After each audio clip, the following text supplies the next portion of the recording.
2024년 4월 16일, 일본 도치기 나스마치. 도쿄에서 북쪽으로 150km 떨어진 한적한 강가엔 불에 탄 살점 냄새가 바람을 타고 검게 번지고 있었습니다. 때마침 그곳을 지나던 행인이 화염에 묻힌 수상한 잿더미를 발견했고, 신고를 접수한 경찰은 현장에서 실로 믿기 힘든 광경과 마주하게 되죠. 그렇게 잿빛 속에서 서서히 드러난 것은 검게 그을린 채 형체를 알아보기 힘든 중년 남녀의 시신 두 구였습니다. 머리는 비닐봉지로 덮여 있었고, 손과 발은 케이블 타이로 결박된 채 목엔 전기 코드까지 감겨 있었죠. 한편 경찰은 단순 화재 사고가 아닌 타살 가능성에 무게를 두고 현장에 남겨진 단서를 토대로 신속히 신원을 특정하게 됩니다. 그들은 도쿄 우에노 번화가에서 음식점 10여 곳을 운영해온 자영업자 부부였던 다카라지마 류타로와 사치코. 이들은 평소 성실하고 검소한 인품으로 주변에 잘 알려져 있었죠.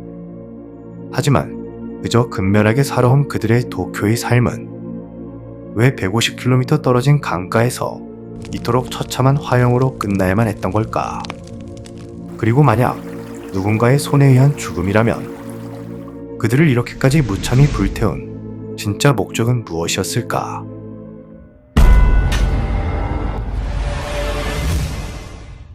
류타로와 사치코는 30년 이상 일본 도쿄에서 식당을 운영하며 삶을 일궈낸 부부였습니다. 게다가 직원들과의 신뢰를 기반으로 이웃들에게도 모범적 부부로 기억된 사람들이었죠. 하지만 그 평온했던 일상은 어느 날 예고 없이 무너져 내리기 시작합니다. 2024년 4월 14일, 일을 마치고 집으로 돌아온 부부는 자택에 숨어있던 괴한들로부터 급작스러운 피습을 당하게 됩니다. 부부는 상황을 인지하자마자 격하게 저항했지만 괴한들은 필사적으로 몸부림치는 부부에게 무거운 망치로 후두부를 가격하게 되죠. 그리고 괴한들은 의식이 희미해진 부부의 손발을 케이블 타이로 결박했고, 머리를 비닐봉지로 덮은 후 전기 코드로 목을 감기 시작했습니다. 그렇게 부부는 결국 전기 코드 줄로 인한 질식과 망치에 의한 외상으로 그날 밤 숨을 거두게 됩니다. 게다가 괴한들은 알리바이를 세우기 위해 다음 계획을 실행에 옮기기 시작하죠. 우선 부부의 휴대폰을 이용해 당분간 지방에 다녀오겠다는 메시지를 주변 지인들에게 보내게 됩니다. 즉, 이 메시지 하나로 괴한들은 이틀간의 시간을 벌게 되죠. 그리고 시신을 욕실 안으로 옮긴 후 부패를 최대한 지연시키기 위해 비닐과 랩으로 밀봉하게 됩니다. 그렇게 부부가 숨진 지 이틀 뒤 4월 16일 새벽, 이들은 시신을 이불과 담요로 덮은 후 차량 트렁크에 옮기게 됩니다. 행선지는 도쿄에서 약 150km 떨어진 도치기 나스마치의 외진 강가. 이 장소는 괴한 중 한 명이 군 시절 훈련차 방문했던 곳으로 사람의 왕래가 거의 없다는 점에서 완벽한 유기장소로 낙점된 곳이었죠. 그렇게 강가에 도착한 괴한들은 시신을 풀숲 사이로 끌어낸 뒤 그 위에 휘발유와 종이를 덮고 불을 붙이게 됩니다. 잠시 후 불씨는 거세게 옮겨붙으며 부부의 삶은 화마에 휩싸인 채 허망하게 사라지게 되죠. 그리고 사건 당일 이른 아침, 우연히 그곳을 지나가던 한 행인이 검게 그을린 잿더미를 발견하고 경찰에 신고하게 됩니다. 현장에 출동한 경찰은 타살 가능성에 무게를 두고 주변의 미세한 단서까지도 추적해 수사에 착수하죠. 시신은 심하게 훼손되어 있었지만 치아 기록과 지문, 그리고 DNA 정보를 통해 사망자가 류타로와 사치코 부부임을 확신하게 됩니다. 그렇게 단순 실종인 줄 알았던 사건은 순식간에 강력살인 사건으로 격상하게 되죠. 그리고 경찰은 결정적 단서 하나를 발견하게 되는데, 그것은 범인들이 피해자의 휴대폰을 이용해 보낸 문자 메시지였죠. 그리하여 경찰은 해당 메시지의 IP 주소를 추적해 도쿄 북부의 한 가정집에서 발송됐다는 사실을 알게 됩니다. 게다가 차량 블랙박스, CCTV 감시 카메라, 디지털 포렌식 분석까지 수사망은 점차 특정 인물들을 향해 좁혀지기 시작하죠. 그리고 사건 발생 5일 뒤 4월 21일 용의자 중 한 명이 경찰서를 찾아 자수하면서 수사는 새로운 국면을 맞이하게 됩니다. 그의 진술을 바탕으로 경찰은 본격적인 체포작전에 착수했고 7명의 공범이 연루된 충격적인 실체가 세상에 드러나기 시작하죠.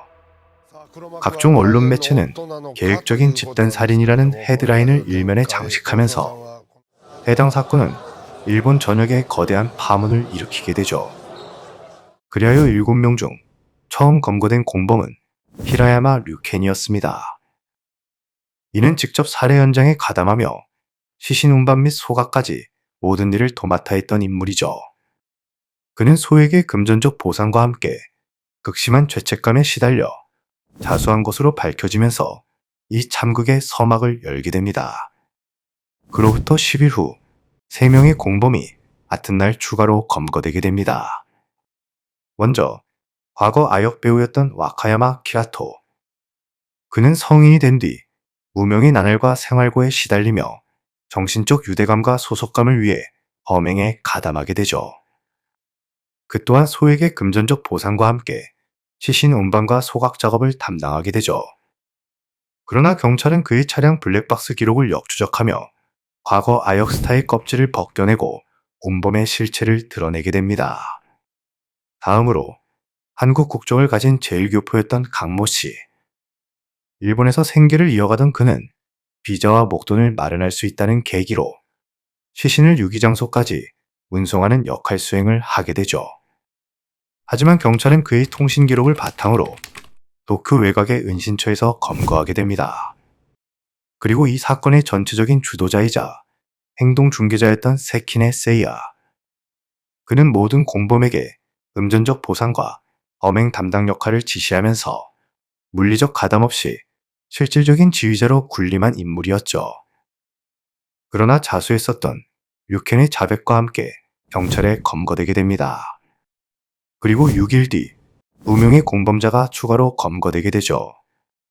계획에 필요했던 범행 도구, 시신 유기장소, 제공 역할을 도맡은 부동산업자 마에다 류였습니다. 그는 평소 부부의 일상을 잘 알고 있던 인물 중 하나였으며 부동산 거래 약속을 받고 범행에 가담했었죠.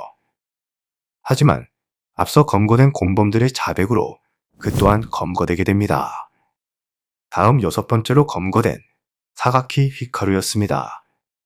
그는 류켄과 함께 사건 당일 부부를 살해한 혐의가 있으며 세이야의 지시를 받아 범행의 결정적 역할 수행을 한 인물이었죠. 그러나 SNS 접속이 빌미가 되어 경찰의 디지털 분석망에 잡혀 검거되게 됩니다. 그렇다면 이들이 부부를 죽인 진짜 이유와 목적은 무엇일까? 2024년 6월 27일 마지막 7번째 범행자가 경찰에 검거되게 됩니다. 이전의 공범들과의 논란과는 다른 차원으로 일본 국민은 극도로 경악을 하게 되죠. 이 사건의 모든 계획을 기획한 다카라지마 미나미였습니다. 즉, 사망한 다카라지마 루타로와 사치코의 친딸이었던 것이었죠. 그녀는 사건 당일 가족이라는 명분으로 류켄과 히카루가 잠입할 수 있도록 열쇠를 제공합니다. 그리고 집으로 귀가한 부부를 상냥하게 맞이한 후 참혹한 살인까지 저지르게 되죠. 이뿐만이 아니라 그녀는 세이야와 사실혼 관계였으며 세이야 역시 그녀와의 관계 유지를 위해 사건에 가담한 것이죠. 즉, 사망한 부부의 상속 취득을 위한 경영권 장악으로 이 끔찍한 일을 벌인 셈이죠. 수사 자료에 따르면 사건의 설계 행동축은 세이야였고 내부 정보 제공과 총괄 기획자는 미나미였던 것으로 밝혀졌었죠. 반면 언론은 친가족 살해가담이라는 천륜을 거스르는 기사와 함께 일본 사회는 분노를 금치 못하게 되죠. 그렇게 세이야의 휴대폰을 디지털 포렌식한 경찰은 미나미를 검거함으로써 이 사건을 종결하게 됩니다. 어쩌면 이 사건의 본질은 가장 가까운 가족이라는 이름 아래 인류의 근본을 뒤흔든 잔혹한 배신이 자행되었습니다. 즉, 상속이라는 욕망이 삶의 존엄을 짓밟고 사랑과 신뢰는 차가운 계산 앞에 무너진 셈이죠. 그렇게 이 참담한 비극은 우리에게 묻습니다. 진정한 가족의 의미는 무엇인지, 인간이 지켜야 할 도덕적 경계는 어디인지, 그리고 우리는 가장 가까운 존재의 배신 앞에서 그를 용서할 것인가, 아니면 외면할 것인가.